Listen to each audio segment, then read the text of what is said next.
বিভামার বাড়িতে আজকে গৃহপ্রবেশ বা নতুন বাড়িতে আশ্রয়স্থল তার জন্য সৎসঙ্গ। আমরা যদি একটু লক্ষ্য করি, আমরা প্রত্যেকেই একটা আশ্রয় খুঁজতে ভালোবাসি। কোনো ট্রেনে হোক ভালো একটা সিট পাওয়ার জন্য, বাসে সিট পাওয়ার জন্য, রাত্রে ঘুমানোর জন্য একটা ভালো বাড়ি, তাতে এসি থাকবে। তো এই সমস্ত যে আশ্রয়স্থলগুলো আছে, এই আশ্রয়স্থলগুলো হলো ক্ষণিকের জন্য। বাসের স্টপেজ এসে গেলে আমাদেরকে নেমে যেতে হবে, ট্রেনের স্টপেজ এসে গেলে আমাদের নেমে যেতে হবে। ঠিক সেই রকমই আমাদের যখন জীবনের অন্তিম পর্যায়ে আমরা যাব, আমাদের 84 লক্ষ জনই ভ্রমণ করতে করতে যে মনুষ্য জন্ম, তার যখন আমরা এন্ডে গিয়ে পৌঁছাবো, তখন আমাদের আবার ফিরে যেতে হবে। অর্থাৎ কোনো আশ্রয়ই পার্মানেন্ট না। সেই জন্য যারা জ্ঞানী গুণী ব্যক্তি আর কি, যারা সবকিছুকে বোধের মধ্যে আনতে পারেন, যাদের প্রচন্ড জ্ঞান, তারা বলে থাকেন যে আমাদের এই ক্ষণিকের আশ্রয়স্থলগুলোকে ছেড়ে পরম আশ্রয়ের দিকে এগোতে হবে। তার জন্য সাধনা করতে হয়। সেই পরম আশ্রয়স্থল কোনটি?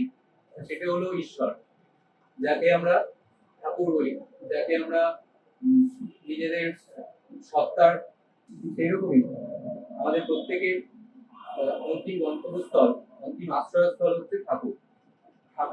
ঠাকুরের জন্য ঠাকুরের আশ্রয়ে যদি আমরা থাকি, তো সেখান থেকে আমাদের আর কেউ সরাতে পারবে। ওই আশ্রয়ে যদি আমরা পৌঁছাতে পারি, তাহলে আর আমাদের নেমে যাওয়ার ভয় থাকবে না।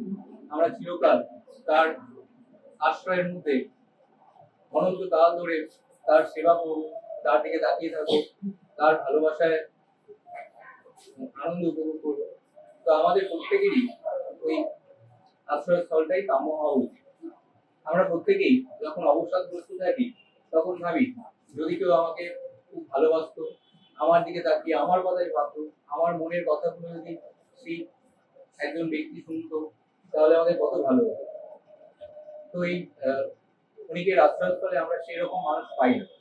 সেই জন্য আমাদের প্রত্যেককে, আমাদের বেদ শিক্ষা দেন যে আমাদের প্রত্যেককে এমন একটা শক্তির কাছে নিজেদেরকে দিয়ে দিতে হয়, যেখানে আমরা আমাদের অবসাদ, আমাদের চিন্তা, আমাদের দুঃখ, এই সবগুলো থাকা সত্ত্বেও আমরা সেই আশ্রয়ের জন্য সারা জীবনটা যেন ওই ভাবিত থেকেই কাটিয়ে দিতে পারি এবং অবশেষে তার চরণ কমলে পৌঁছাতে পারি।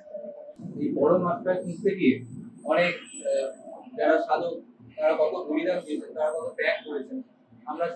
আমরা মীরাজির কথা জানি, তার তিনি শ্রীকৃষ্ণকে ছাড়া আর কাউকেই নিজের আশ্রয়স্থল হিসাবে মানতেন। তিনি বলতেন, মেরে তো গিরিধর গোপাল কৃষ্ণ না করি।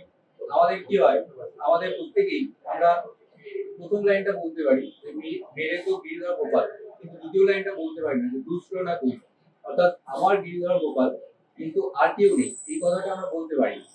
তো এইটা বলার জন্যই আমাদের প্রথম থেকে শেষ পর্যন্ত সাধনা করে যেতে হয়, নাম ধ্যান করতে হয়। সেটাই এই যুগে শ্রী ঠাকুর আমাদের জন্য খুব সরল করে দিলেন। কি বললেন? যজন যাজন ইষ্টপ্রীতি সত্যই সদাচার। এই 5টি নীতি যদি আমরা পালন করতে পারি, তো আমাদের ওই পরম আশ্রয়স্থলে যাওয়া, পরম গন্তব্যে যাওয়া খুব সহজ হয়ে যায়। তো আমরা প্রত্যেকেই ওই মিরাজির মতো যদি যেদিন বলতে পারবো যে মেরে তো আমার পুরোই ঠাকুর, আর কেউ নেই, সেদিন আমরা ওই পরম আশ্রয়ে যাওয়ার কনফার্মেশন টিকিটটি পেয়ে যাবো।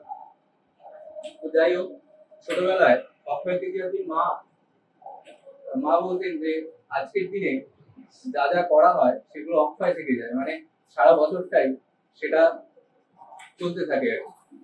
তো সেই জন্য আমরা ওই দিনে যত অন্যায় করতাম, মা মারতো না আমাদের, মা শাস্তি দিত না, বলতো যে এটাই সারা বছর চলতে থাকবে। তো ওই দিন আমরা খুব বদমাইশি করতাম, খেলাধুলা করতাম, যা কিছু করতাম।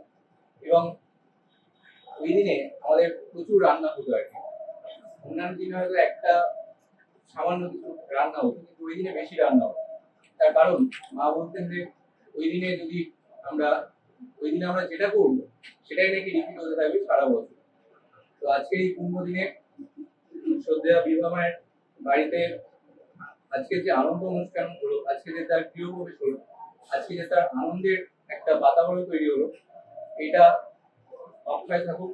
ধরমপিতার কাছে এটাই প্রার্থনা করি। তোমারি রহিব স্বামী, তোমারি রহিব স্বামী, সুখ শয়নে কর্ম জীবনে, সুখ শয়নে কর্ম জীবনে, সকল সময় তুমি ময় হয়ে তোমারে খুঁজিব।